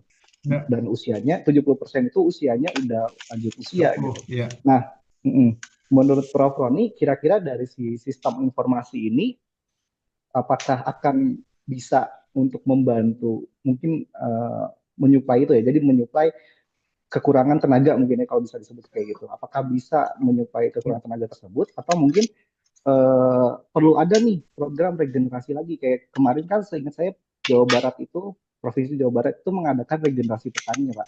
Petani kalau nggak salah Pak, anak-anak muda itu digiring untuk jadi seorang petani gitu. Ya. Itu menurut Prof. Roni itu bagaimana ya kira-kira gitu? Apakah si sistem informasi ini mampu untuk maksudnya sambil menunggu regenerasi bisa Ya. untuk memberikan supply Ya. terkait agroindustri ini atau mungkin karena regenerasinya berkurang jadi makin berketergantungan nih sama sistem Ya. informasi yang akhirnya supply dari humannya itu sendiri berkurang dan akhirnya kita bergantung banget sama teknologi itu. Itu apakah ada dampaknya? Apakah dampaknya itu positif atau negatif atau bagaimana ya Prof? Ya. Mungkin itu pertanyaan dari saya. Ya, betul Pak Krisna ya. Itu terjadi bukan hanya di Indonesia, Pak. Bahkan Jepang itu lebih mengerikan lagi dari Indonesia. Generasinya mayoritas tua, Pak. Tapi saya sepakat yang barusan kata Presiden. Bagaimana IT betul sistem informasi bisa membantu, Pak? Bisa membantu. Artinya apa? Harus ada proses di mana orang itu dengan jumlah yang terbatas digantikan nanti dengan IT. Kan semuanya juga tidak harus selalu manusia dari yang tadi muda atau tua ya. Kan bisa bergeser nanti ke ada IoT-nya, ada mekanisasinya gitu ya. Sehingga orang itu nanti tidak kerja yang secara fisiknya gitu ya. Tapi nanti si otaknya itu dia bisa mencerna dari IT-nya itu sendiri, sistem informasinya, bagaimana meramu istilahnya eh, fit the task to the man gitu Pak ya. Jadi orang itu bagaimana dia bisa disesuaikan juga dengan tugas-tugasnya itu ke mesin. Mesin dalam artinya kan ada robot Pak ya, ada robot, ada ini. RRC sudah mulai Pak. Kalau Bapak sering lihat juga yang namanya di TikTok gitu ya, mungkin sering lihat buka TikTok, loh kok ini udah begini? Yang panen itu kan sudah robot tuh Pak di RRC seperti itu. Dan itu mau nggak mau suka atau nggak suka memang ada peran penggantian seperti itu. Karena kita butuh efektivitas dan efisiensi, Pak, seperti itu. Tapi bahwa orangnya, ya kita harus regenerasi terus. Kan kalau orangnya mati, kalau nggak ada regenerasi untuk tadi pemikirnya, yang generasi mudanya kan ada. Mudah-mudahan refresh gitu ya. Ada bisa itu. Dan itu disiapkan, Pak. Tapi bahwa tadi secara fisik kita tidak bisa pungkiri bahwa makin menurun jumlah, tapi mau nggak mau tadi gantikan dengan peran tadi pengganti manusianya untuk bisa mengkonversi, membackup kekurangan yang makin lama makin menyusut. Jadi optimisnya bisa, bisa Pak, bisa sangat bisa dan harus mulai terus dari sekarang. Tadi contoh Pak Ajat juga bilang tadi, memang kalau Vietnam itu sudah mulai Pak sekarang, sudah mulai terus gitu. Ya harusnya kita udah mulai juga gitu ya. Petani juga diperkenalkan seperti itu, Pak. Seperti itu ya Pak ya. Jadi kalau saya sih semangat bisa Pak. Apalagi bidang saya dengan Pak Irfan juga nih ya. Dan teman-teman juga dari agroindustri sangat concern dengan itu dan harus selalu kita semangatnya membackup ke arah sana. Kira-kira begitu Pak Krisna. Baik, mungkin komentar dari saya juga, Pak Krisna. Salah satu yang tadi Pak Krisna mungkin khawatirkan adalah penggunaan kekurangannya SDM ya Pak ya, SDM dalam pertanian. Ya memang sekarang itu memang kita sudah mulai bergeser. Jadi untuk petani itu sudah jadi petani modern Pak. Jadi kita harapkan semuanya itu berjalan secara otomatis gitu karena dengan penerapan IT, IoT, otomatisasi gitu. Sehingga walaupun belum sampai ranah kita belum sampai ke robotik ya, Kalau di Jepang kita sudah semuanya otomatis dari awal sampai akhir. Dan juga permasalahan kita itu adalah berkurangnya lahan pertanian juga. Jadi bukan hanya SDM, tapi juga lahan pertanian kita juga berkurang gitu. Sehingga kita sekarang mulai bergeser misalnya dengan penggunaan yang namanya greenhouse gitu.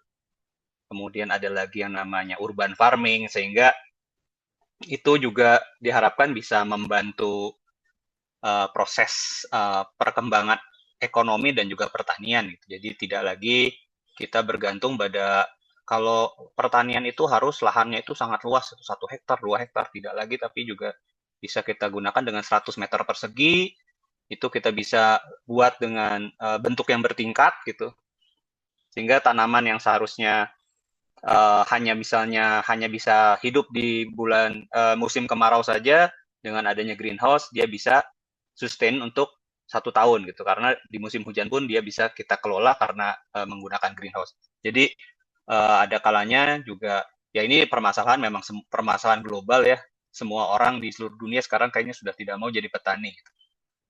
Jadinya kebayang gitu, sekarang saya aja waktu kuliah dulu S1, saya di Fakultas Pertanian maco cuma 1 kali dalam 1 semester gitu, udah lebihnya saya nggak pernah maco lagi gitu. Jadinya tentunya anak-anak sekarang lebih cantik lagi ya, sekarang untuk praktikum saja masih udah pakai payung gitu di lapangan. Nah, itulah jadi permasalahan kita ke sana. Jadi arah kita memang ke arah otomatisasi, kemudian IoT dan lain-lain. Itulah kira-kira Pak Krisna. Ya baik, terima kasih banyak Pak jawaban. Ya. Terima kasih. Tadi juga saya sudah diminta ini siapa nih Pak Irfan yang harus dipilih nih. Saya memilih ada 3 orang. Kalau Prof. Ajat tadi kakaknya udah reviewer lah, udah baca kayaknya bukunya ya, Prof. nanti badami di pengger gitu. Kemudian Pasti Pak kintun, Pak. Krisna, Pak Krisna, karena dari ini juga kita karena dari Kandaga, ya udah nanti ada Pak Kandaga mungkin. Jadi saya pilih 3 orang dari tadi yang sudah bertanya, Pak Arif, Pak Bambang, dan Pak Wahyu, untuk menjadi penerima hadiah buku giveaway dari Prof. Roni. Sebagai nanti bukunya cetak, silahkan japri saja ke panitia ya, Bapak-bapak, japri saja alamat untuk pengiriman seperti apa, detailnya silakan hubungi panitia. Jadi saya pengumumannya seperti itu. Jadi terima kasih semuanya atas atensi dan kehadirannya hari ini. Terima kasih Prof. Roni atas insight-nya sampai saat ini nih, sangat mencerahkan. Tadi juga terima kasih pada yang sudah bertanya, Pak Arif, Pak Bambang, Pak Wahyu, Pak Prof. Ajat, dan juga Pak Krisna. Semuanya terima kasih. Terima kasih juga kepada panitia yang sudah meluangkan waktu untuk bersibuk-sibuk untuk membuat acara ini. Jadi kita berharap bahwa materi yang telah diambil tadi dari presentasi dan diskusi dengan Prof. Roni dapat menjadi wawasan yang berharga bagi Bapak, Ibu, dan teman-teman mahasiswa. Bagaimana itu pentingnya sisi informasi dalam mendukung perkembangan agroindustri. Terima kasih atas atensinya hari ini. Akhir kata saya cukupkan sekian. Wassalamualaikum warahmatullahi wabarakatuh. Saya kembalikan kepada moderator atau MC. Terima kasih. Terima kasih. Baik, terima kasih banyak Pak Irfan dan juga Prof. Roni. Luar biasa sekali materi siang hari ini, sangat interaktif, sangat seru. Obrolannya banyak sekali pencerahan tentang topik agroindustri ini. Tadi juga banyak diskusi dari peserta, luar biasa sekali. Kayaknya kalau tidak dibatasi waktu akan lebih banyak lagi yang ingin berdiskusi gitu ya, Prof. Ya, betul. Tapi sayangnya waktunya terbatas, tapi tidak apa-apa. Nanti kita akan kembali mengadakan acara semodel ini untuk bisa lebih memberikan banyak insight seperti itu. Baik, mungkin diulangi lagi tadi yang mendapat hadiah buku ya. Tadi itu ada Bapak Arif, Bapak Bambang, dan juga Bapak Wahyu Gumilar. Bisa mengontak panitia, kontak panitianya sudah dikirimkan nomornya di room chat. Jadi bisa langsung kontak saja. itu. Saya juga mengucapkan terima kasih sekali lagi kepada Pak Irfan dan juga Prof. Roni yang sudah bersedia menjadi moderator dan juga narasumber. Terima kasih juga kepada seluruh peserta yang sudah hadir dan berpartisipasi. Saya mohon maaf jika terdapat kesalahan. Saya tutup acara ini. Wassalamualaikum warahmatullahi wabarakatuh. Waalaikumsalam warahmatullahi wabarakatuh. Tur nuhun Prof, Pak Irfan, dan Bapak Ibu semua. Sami-sami Bu. Terus direpot dan WhatsApp. Terus Pak, alhamdulillah terlancar. Izin pamit Bapak Ibu. Oh, mangga wilujeng, nuhun.